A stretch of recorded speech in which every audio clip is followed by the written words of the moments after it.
देखिए, आज हम लोग हल करेंगे सोशल साइंस के ऑब्जेक्टिव क्वेश्चनों के कुछ महत्वपूर्ण क्वेश्चनों को, जो परीक्षा की दृष्टि से बहुत ही महत्वपूर्ण हैं। इसमें पहला सवाल है कि भारत में वित्तीय वर्ष होता है कब से कब तक? 1 जनवरी से 31 दिसंबर तक, 1 जुलाई से 30 जून तक, 1 अप्रैल से 31 मार्च तक, और डी ऑप्शन है इनमें से कोई नहीं। तो देखिए, भारत में वित्तीय वर्ष 1 अप्रैल से 31 मार्च तक होता है। ऑप्शन नंबर सी सही होगा, ध्यान दीजिएगा। ठीक, दूसरा सवाल है, बृहद क्षेत्र में जल की उपस्थिति के कारण पृथ्वी को क्या कहते हैं? देखिए, बृहद क्षेत्र में जल की उपस्थिति के कारण पृथ्वी को हम लोग नीला ग्रह कहते हैं, क्योंकि अंतरिक्ष से देखने पर जो पृथ्वी है नीला दिखाई देता है, इसलिए पृथ्वी को नीला ग्रह कहा जाता है। तीसरा सवाल है कि सूचना का अधिकार अधिनियम कानून कब लागू हुआ? सूचना संबंधी जो अधिकार अधिनियम कानून था वह कब लागू हुआ था? तो लागू हुआ था 2005 में। यह शुरू कहाँ से हुआ था? तो राजस्थान से शुरू हुआ था, ध्यान दीजिएगा। अब अगला सवाल है, चौथा सवाल है कि वर्तमान में जो नेपाल है उस नेपाल में शासन की कौन सी प्रणाली है, कैसी शासन प्रणाली है बताना है। लोकतंत्र है, राजतंत्र है, सैनिक तंत्र है, इनमें से कोई नहीं। तो देखिए, जो वर्तमान में नेपाल में शासन प्रणाली है उसमें लोकतंत्र है। क्या है? लोकतंत्र है। देखिए, 5 नंबर सवाल कहता है, राजनीतिक दलों की मान्यता और उसका चिन्ह किसके द्वारा प्रदान किया जाता है? जो राजनीतिक दल होते हैं उनको मान्यता देना और उसका चुनाव चिन्ह देना, वो काम है निर्वाचन आयोग का। किसका काम है? निर्वाचन आयोग का, ऑप्शन सी। छठा सवाल है, भारतीय संविधान के अनुच्छेद 19 में देश के सभी नागरिकों को कौन सा मूल अधिकार दिया गया है? देखिए, भारत के जो संविधान है अनुच्छेद 19 है उसमें स्वतंत्रता का अधिकार दिया गया है। किसका अधिकार दिया गया है? स्वतंत्रता का अधिकार। देखिए, अगला सवाल है 7 नंबर कि टीपू सुल्तान कहाँ के शासक थे? टीपू सुल्तान शासक थे कहाँ के? टीपू सुल्तान कहाँ के शासक थे? तो टीपू सुल्तान मैसूर के शासक थे। कहाँ के शासक थे? तो मैसूर। ऑप्शन ए जो है इसका राइट आंसर होगा ए। जालियांवाला बाग हत्याकांड कब हुआ था? जालियांवाला बाग जो हत्याकांड है 13 अप्रैल 1919 को हुआ था। अमृतसर में एक सभा बुलाई गई थी, उसी में गोलियां चलवा दी गई जिसमें हज़ारों लोग मारे गए थे। ठीक है। 9 नंबर सवाल है, निम्नलिखित नदियों में से किसे बिहार का शोक कहा जाता है? यानी बिहार का शोक नदी कौन है? तो बिहार का शोक है कोसी, क्योंकि इसमें बहुत मात्रा में पानी और बाढ़ आता है। ठीक है। अगला सवाल है 10 नंबर, क्या कहता है कि सिखों के 10वें और अंतिम गुरु कौन थे? सिखों के 10वें और अंतिम गुरु गुरु गोविंद सिंह का जो जन्म बिहार के किस नगर में हुआ था?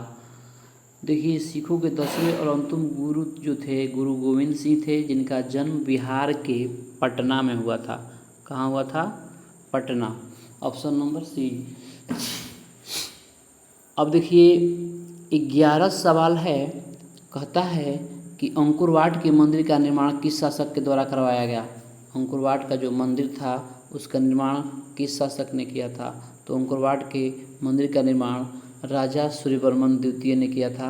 राजा सूर्यवर्मन द्वितीय, ऑप्शन नंबर ए सही होगा। 12 सवाल कहता है कि पंचायती राज व्यवस्था सर्वप्रथम किस राज्य में लागू किया गया? जो पंचायती राज व्यवस्था है सर्वप्रथम राजस्थान में लागू किया गया था। राजस्थान, ऑप्शन नंबर ए सही है। ठीक है, आगे देखते हैं। 13 नंबर सवाल क्या कहता है? तो 13 नंबर कह रहा है कि योजना आयोग को भंग कर कौन सा आयोग का स्थापना किया गया है? योजना आयोग को भंग करके देखिए नीति आयोग का गठन किया गया है। 2015 में किया गया है। माननीय प्रधानमंत्री श्री नरेंद्र मोदी जी के द्वारा योजना आयोग को भंग करके नीति आयोग बनाया गया है। ठीक है। 14 नंबर सवाल है, निम्न में से कौन बीमारू राज्य है? तो इसमें से बिहार, मध्य प्रदेश, उड़ीसा, इनमें सभी। तो देखिए इनमें सभी बिहार, मध्य प्रदेश, उड़ीसा क्या है, एक बीमारू राज्य है। ठीक है। देखिए 15 नंबर सवाल कहता है कि भारतीय जनता पार्टी की स्थापना कब हुई। तो भारतीय जनता पार्टी की स्थापना 1980 में हुई थी। कब हुई थी? 1980 में। Option number B. ठीक है। अब 16 नंबर सवाल देखते हैं। अंतर्राष्ट्रीय महिला दिवस किस तिथि को मनाया जाता है? जो अंतर्राष्ट्रीय महिला दिवस है किस तिथि को मनाया जाता है? तो 8 मार्च को। 8 मार्च को अंतर्राष्ट्रीय महिला दिवस मनाया जाता है। 17 नंबर सवाल है, यूरेनियम का प्रमुख उत्पादक केंद्र कौन है? तो यूरेनियम का प्रमुख उत्पादक केंद्र है कौन? डिगबोई, झरिया, घाटशिला, जादूगोड़ा। तो जादूगोड़ा प्रमुख उत्पादक केंद्र है यूरेनियम का। 18 नंबर सवाल है, सुनामी कहाँ आती है? स्थल, समुद्र, आसमान, इनमें से कोई नहीं। तो देखिए सुनामी जो होती है समुद्र में आती है। जब समुद्र में भूकंप आता है तो पानी की जो लहरें होती हैं, पानी जो होता है समुद्र में बहुत ऊंचाई तक उठ जाता है, वह स्थल की ओर आता है तो सुनामी कहलाता है जब समुद्र में भूकंप आता है। ठीक है। अब ऑप्शन नंबर बी इसका आंसर होगा। अगला सवाल क्या कहता है देखते हैं। 19 नंबर सवाल कह रहा है, लोकतंत्र की सफलता निर्भर करती है किस पर?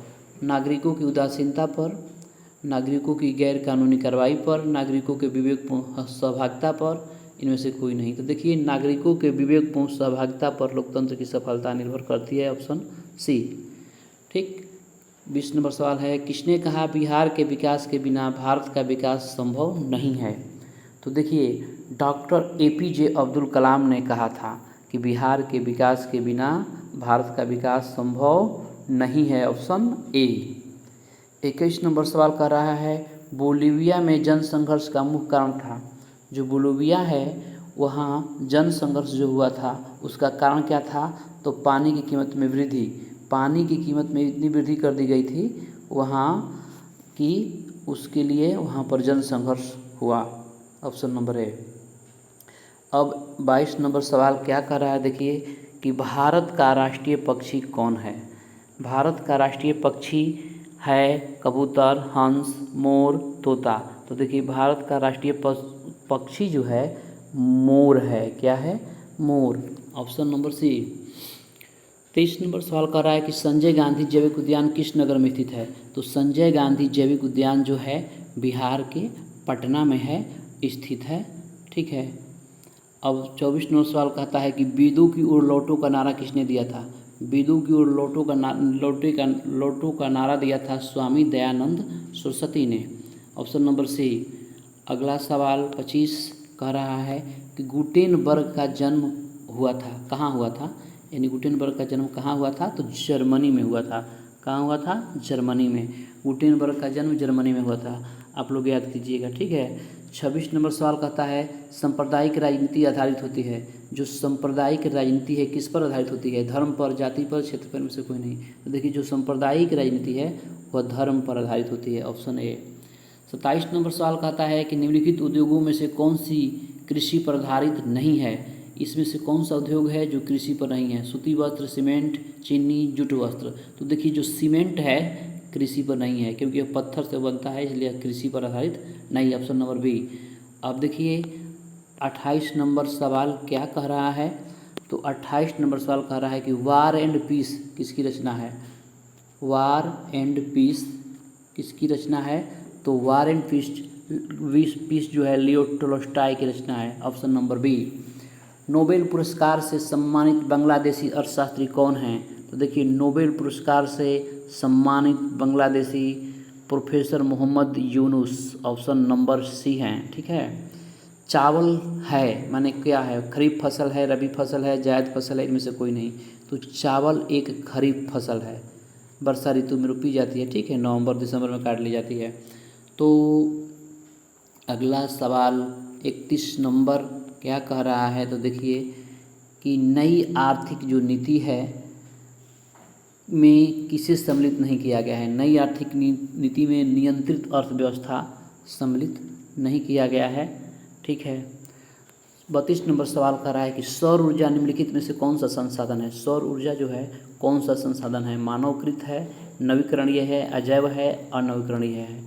तो देखिए सौर ऊर्जा जो है वह कैसा संसाधन है, तो सौर ऊर्जा नवीकरणीय संसाधन होगा, ऑप्शन बी होगा, क्योंकि यह कभी ख़त्म होने वाला ऊर्जा नहीं है। सूर्य का जो ऊर्जा है कभी ख़त्म होने वाला नहीं है, इसलिए सौर ऊर्जा एक नवीकरणीय संसाधन है।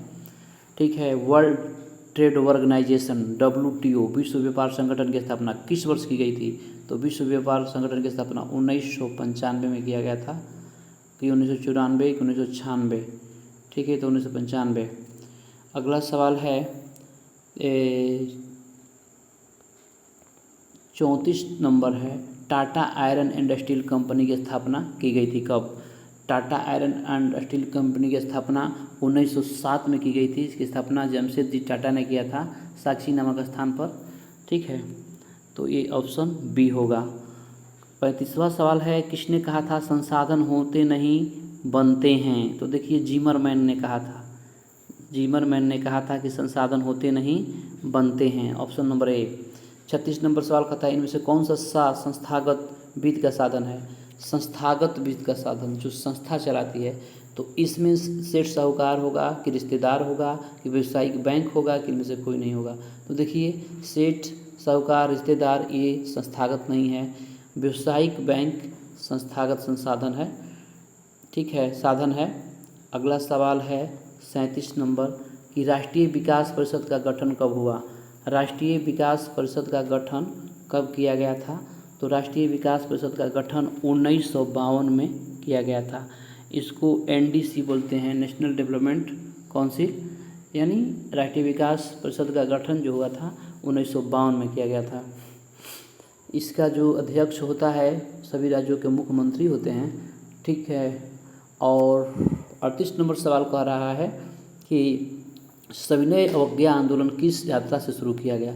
तो सविनय अवज्ञा जो आंदोलन था 1930 में दांडी यात्रा से शुरू किया गया था, 1930 में दांडी यात्रा से। 39 नंबर सवाल है, निम्न में से किसको प्राथमिक क्षेत्र कहा जाता है? तो देखिए कृषि क्षेत्र को प्राथमिक क्षेत्र कहा जाता है, कृषि क्षेत्र को प्राथमिक क्षेत्र कहा जाता है, और औद्योगिक क्षेत्र को द्वितीय क्षेत्र और सेवा क्षेत्र को तृतीय क्षेत्र कहा जाता है। ठीक है, तो अगला सवाल है 40 नंबर, क्या कह रहा है? तो देखिए 40 नंबर कह रहा है कि प्राथमिक ऊर्जा का उदाहरण कौन सा नहीं है? इसमें से कौन सा प्राथमिक ऊर्जा नहीं है? ये बहुत बार सवाल आता है मैट्रिक एग्जाम में भी। तो देखिए जो कोयला हो गया, विद्युत हो गया, पेट्रोलियम हो गया, प्राकृतिक गैस हो गया, तो जो देखिए विद्युत है यह प्राथमिक ऊर्जा का उदाहरण नहीं है। 41 नंबर कहता है कि संचार का सबसे लोकप्रिय साधन क्या है? संचार का जो सबसे लोकप्रिय साधन है सार्वजनिक टेलीफोन है, रेडियो है, मोबाइल है। ठीक है, सार्वजनिक टेलीफोन।